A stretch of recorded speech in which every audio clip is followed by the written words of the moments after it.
আজকে দেখলাম এক মগা কিস্তি উঠেছে 50,000 টাকাতে, খবরে দেখলাম মগার ঘরের মগা কিস্তি উঠেই 50,000 টাকা বোর্ড নামে কিস্তি উঠেছে। শতান বোর্ড নামে কিস্তি উঠে ভ্যান চালায় খায়। তুই ভিক্ষে করে খাস, তুই কষ্ট করে খাস, পরিশ্রম করে খাস, তুই ভ্যান চালায় খাস, বোর্ড নামে কিস্তি উঠেইয়া ভ্যানেরে পতাকা বানাইছে, লুঙ্গি পতাকা বানাইছে, গাম গেঞ্জি পতাকা বানাইছে, না জানি জাঙ্গেটাও পতাকা বানাইছে কিনা আল্লাহ জানে। কি পাগল দেশে জন্মাইছে। ও আর্জেন্টিনা ব্রাজিল কি জানে যে বাংলাদেশ এরকম পাগল আছে? জানে না মনে হয়, জীবনের নামুর তো শুনে নেওয়া নাকি। ওই যে কি ম্যারাডোনা না ফেরাডোনা ছিল, এই ম্যারাডোনার জিজ্ঞেস করছে বাংলাদেশ চিনিনি, কিন্তু নামই শুনিনি এই জীবনে। অথচ হেল লেগে কিন্তু বাংলাদেশে বহু মানুষ মরিয়ে গেছে। কালকে দেখলাম খবর, এক বাচ্চা পতাকা উঠাইতে যায় গাছের উপরে, ধরছে কারেন্টে ধরে কে বাতি যায়, আর বাড়ি যাওয়ার দরকার নেই, তুমি যেহেতু আইসো তো পতাকা নিয়েই কবরে চলে যাও। ছেলেবেলেদেরকে সাবধান করে পতাকা উঠাইলে যেন কারেন্টের খাম্বায় না উঠায়। বাঙালি কি বাঙালি চিন্তা করেন। আর একটা দেখছি ওই জার্মানি না কোন দেশের পতাকা বানাইছে 7 কিলোমিটার জমি বেচে, শতান কোথাকার শতানের ঘরে শতান জমি বেচে 7 কিলোমিটার পতাকা টানাইছে। ওরা জুতাই দিয়ে বাইরের দরকার, এই কথা করে জোরে বলে। জমি বেচে 7 কিলোমিটার পতাকা বানাইছে। ওরে আবার বলেন যে মসজিদে টাকা দেয়, জীবনেও দেবে না। কত দেশের গরিব মানুষ টাকার অভাবে চিকিৎসা করতে পারে না। যান আপনি সদর হসপিটালগুলিতে, দুঃখে দুঃখে মরে, টাকার জন্য চিকিৎসা করতে পারে না, ওষুধ কিনতে পারে না। আমার দেশের বহু মানুষ আছে। বাঙালির বুদ্ধি জ্ঞান এদিকে নাই, ও চলে গেছে অন্যদিকে। পৃথিবীর কোন দেশে এরকম নাই। যান আপনি ইন্ডিয়াতে চলে যান, পার্শ্ববর্তী দেশ ইন্ডিয়াতে একটা পতাকা পাবেন না। যান পৃথিবীর কোন দেশে এরকম নাই। এত পতাকা পৃথিবীর কোন দেশে উঠায় না। আপনি খেলা দেখেন, অসুবিধা নেই, খেলা নিয়ে শীতে পড়ে থাকেন তাও সমস্যা নেই, টিভি কান্দে ঝুলেই নিয়ে খেলা দেখেন তাও সমস্যা নেই। পতাকা যে টানাইছেন টেকাটা কার? আপনার নিজের তো। ওটা আকাশে উড়ে নষ্ট হবে। কিয়ামতের ময়দানে আল্লাহ জিজ্ঞেস করবে, বান্দা তুমি তো পতাকা উঠে টাকা নষ্ট করছো, টাকাটা কি আমার মসজিদে দিলে হতো না? তো না দিয়ে তুমি এখানে দিছো কে? কি জবাব দিবে? বলে হুজুর এগুলো জিজ্ঞেস করবে, ভাবতেছেন সাইডে দিবে না? শুনে যান, আল্লাহ কি জিজ্ঞেস করবে তাও শুনে যান। বলবো? হ্যাঁ, কি কথা কর নাকি বলবো? বলে হুজুর এটা কি ধর্মের বিষয়? ধর্মের বিষয় না হলে আমি ফরিদি ওয়াজ করতাম না, ধর্ম দেখেই ওয়াজ করতেছি। খেলার ধর্মের সাথে নিয়ে গেলেন মিয়া, খেলার ধর্মের সাথে নিয়ে নি, অপচয়ের ধর্মের সাথে নিয়েছি। অপচয়কারী শয়তানের ভাই। কি জোরে বলেন? অপচয়কারী কার ভাই? শয়তানের ভাই।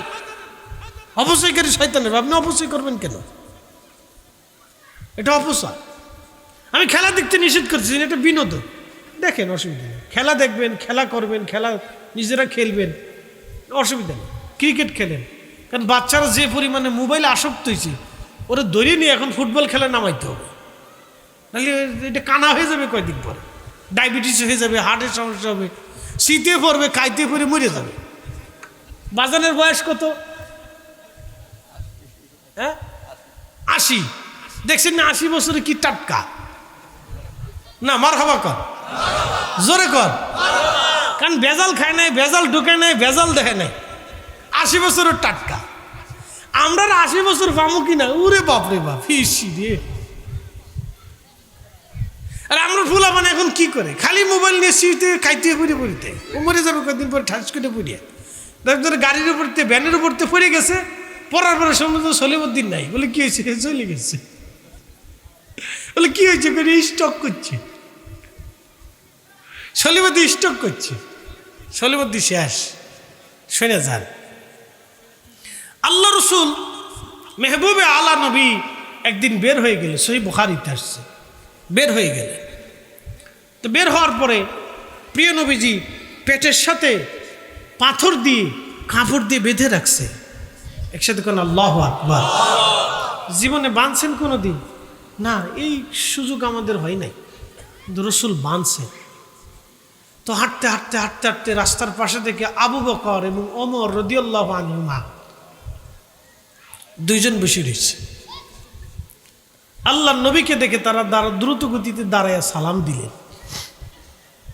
প্রিয় নবী বললেন, আবু বকর ওমর, কিসে তোমাদেরকে এই সকালবেলা ঘর থেকে বের করে আনলো, রাস্তার পাশে বসে আছে? বলি, ইয়া রাসূলুল্লাহ, ক্ষুধার কারণে, না খেয়ে ক্লান্ততার জন্য পেটে পাথর বেঁধে রাস্তার পাশে দুইজন বসে রয়েছে। আল্লাহ রসুল কাপড় উঁচা করে দিয়ে বললেন, আবু বকর ওমর, যেই আল্লাহ আমাকে সত্য সহ নবী করে দুনিয়াতে পাঠিয়েছেন, এই আল্লাহর কসম করে বলতেছি, ক্ষুধা আমাকেও ঘর থেকে বের করে আনছে, দেখো আমার পেটের ভিতরেও পাথর বাঁধা। আহা, কি নবীর উম্মাত, একটু চিন্তা করেন তো, কি রসুলের উম্মাত আমরা। আহা, প্রিয় নবী বললেন, তাহলে দুইজনের সালা একসাথে সফর করি, দেখি আমাদের জন্য আমার রব আল্লাহ কোথাও রিজিকের ফয়সালা করছে কিনা। নবীজি হাঁটতে হাঁটতে এক আনসারী সাহাবীর বাড়ির দরজার সামনে দাঁড়ায় সালাম দিলেন। ভিতর থেকে এক মহিলা সালামের জবাব দিলেন। নবীজি বললেন, আমি রসুল এসেছি। মহিলা সাহাবী খুশি, ইয়া রাসূলুল্লাহ, ভিতরে চলে আসেন, নবীকে আমার বাড়িতে স্বাগত, আহলান সালান। আল্লাহর নবী বললেন, সাহাবিয়া, তোমার স্বামী কোন জায়গা, আনসারী কোথায়? বলি, ইয়া রাসূলুল্লাহ, আমার স্বামী আমাদের প্রয়োজনের পানি আনার জন্য কুয়াতে চলে গেছেন, হুজুর আপনি বসেন, কিছু সময়ের মধ্যে সাহাবী ফিরে আসবে। আল্লাহর নবী, আবু বকর, ওমর তিনজন বসে রইলেন। সাহাবী কাঁধে করে মশক ভরে পানি নিয়ে এসে দেখেন আল্লাহর নবী তার ঘরের পাশে বসে আছেন। দৌড়ায় এসে নবীকে সালাম দিয়ে বলেন, ইয়া রাসূলুল্লাহ, আল্লাহ রসুল আমার বাড়িতে আসছে, আমার সৌভাগ্য। হুজুর, আজকে আপনি আমার মেহমান। নবীজি, রসুল আমার বাড়ি আসছে, এর চেয়ে বড় সৌভাগ্য আমার কি হতে পারে? ইয়া রাসূলুল্লাহ, ইয়া হাবিবাল্লাহ, আপনি বসেন, আমি আপনার জন্য খাবারের ব্যবস্থা করতেছি। সাহাবী দৌড়ায় গেলেন খেজুরের বাগানে, কাঁধি ধরে কেটে নিয়ে আসলেন খেজুর, নবীজির সামনে খেজুরগুলি দিলেন। ইয়া রাসূলুল্লাহ, আপনি খেজুর ভক্ষণ করেন, আমি ছাগল জবাই করে আপনার জন্য রুটি বানাচ্ছি। আল্লাহর নবী বলেন, সাহাবী, ছাগল যদি বাচ্চাওয়ালা হয়, দুধওয়ালা হয়ে থাকে, তাহলে দুধ ছাড়া না পর্যন্ত এই বাচ্চাওয়ালা ছাগল কিন্তু তুমি জবাই দিও না। একসাথে বলবেন না আল্লাহু আকবার। আল্লাহর নবী এইখানে ইনসাফ শিক্ষা দিলেন, দুধওয়ালা বাচ্চাওয়ালা ছাগল জবাই দিও না। কারণ ওই যে বাচ্চাওয়ালা ছাগল যদি আপনি জবাই দেন, তাহলে ছাগলটা দুধ পান করতো, কিন্তু দুধ ছাড়ার আগেই আপনি ছাগল বিক্রি করেছেন, জবাই করে দিয়েছেন। ওই বাচ্চা কিয়ামতের ময়দানে আল্লাহর দরবারে মামলা দায়ের করবে, আল্লাহ, দুধ শেষ করার আগে আমার মালিক আমার মাকে বিক্রি করে দিয়েছিল, আমি দুধ পান থেকে মাহরুম হয়েছিলাম। নবীজি, আল্লাহ গো, আমার হক আমার মালিক নষ্ট করেছে, আজকে আমি তোমার দরজায় ফয়সালা চাই। ইসলাম কি জিনিস? ইসলামের মূল বিষয়টা যদি আপনি বুঝেন, তো দেখবেন ইসলামের মতো এত চমৎকার বিধান পৃথিবীর কোথাও আপনি খুঁজে পাবেন না। কথা বলেন ঠিক না বেঠে? ইসলামের মূল যদি আপনি বুঝেন, কি আদর্শ রসুল শিক্ষা দিয়ে গেছে দেখেন।